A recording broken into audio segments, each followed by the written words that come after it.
ఒక్కసారి ఇలా ట్రై చేసి చూడండి. అస్సలు ఇంకొకసారి ఎప్పుడు చేసుకుంటామా అని వెయిట్ చేసి అంత టేస్ట్‌గా ఉంటుంది.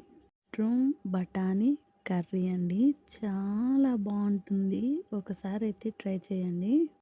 ధనియాలు, మిరపకాయలు, ఎల్లిపాయి, ఒక టమోటా, ఒక ఉల్లిపాయ అన్నీ వేసి ముందుగా మిక్సీ పట్టుకోవాలి. ఇందులో అల్లం కూడా వేయొచ్చండి. నాకు ప్రస్తుతానికి లేదు. అందుకని నేను వేయట్లేదు. ఇంకా ఉల్లిపాయలు, టమోటాలు ఇంకా మరికొన్ని వేసుకుంటే కూడా బావుంటుంది. ఉల్లిపాయలు ఎక్కువగా వేసుకుంటే చాలా బావుంటుందని నేను అలా ఎక్కువ వేశాను. ఉల్లిపాయలు కాస్తంత వేగిన వెంటనే ఈ మనం మిక్సీ వేసుకున్నది వేసుకున్నామంటే పచ్చివాసన పోయేంత వరకు బాగా నూనెలో వేయించుకోవాలి. దీనికి ఎక్కువ నూనె కూడా పట్టదండి.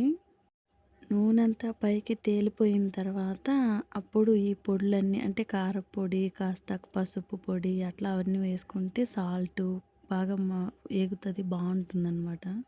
పెద్దగా కష్టపడాల్సిందేం లేదు. చాలా ఈజీ ప్రాసెసేనండి.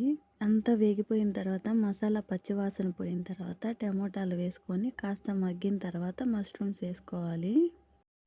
మష్రూమ్ కూడా ఇంకా కొంచెం బాగా మష్రూమ్ కూడా అంటే కర్రీకి బాగా పట్టుకునేలాగా బాగా ఉడికించుకొని కాస్త మూత పెట్టేసి అలా బాగా ఉడికించుకోవాలంటే మనం చేసిన మిక్సీ వేసి చేసింది మష్రూమ్స్కి పట్టుకునేలాగా బాగా కాస్త ఆవిరికి ఉడికించుకోవాలన్నమాట.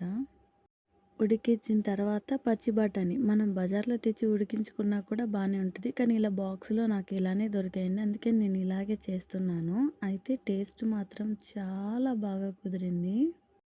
ఇంకా ఇలాగే పచ్చి బఠానీలు వేసేసి కాసేపు ఇంకా కొంచెం అంటే ఈ బఠానీలు కూడా కాస్త ఆ మసాలాని పట్టుకునేలాగా కాస్తంత సేపు మూత పెట్టేసి అలా ఉడికించేసామంటే అంతేనండి. ఇంకా కూర రెడీ అయిపోతుంది. అంటే అది ఇంకా కొంచెం బఠానీలు, మసాలా అవంతా పట్టుకోవడం బాగా మూత పెట్టేసి ఉడికిందంటే, అప్పుడు ఈ మష్రూమ్స్ అండ్ ఈ పచ్చి బఠానీలు 2 బాగా ఉడికిపోతాయి. ఆల్రెడీ ఆల్రెడీ ఎలాగో బఠానీ కాస్త ఉడికే ఉంటుంది కాబట్టి, మరీ ఎక్కువగా ఉడికించుకోకుండా ఆఖరిలో వేసుకోవడం చాలా మంచిదండి. ఈ బఠానీలు లేకుండా కూడా మష్రూమ్స్ వరకే ఏసి చేసుకోవచ్చు. చాలా టేస్ట్‌గా ఉంటుంది. ఇలా ఒకసారి అయితే ఖచ్చితంగా ట్రై చేయండి. అసలు వేరే లెవెల్‌లో ఉంది టేస్ట్ మాత్రం.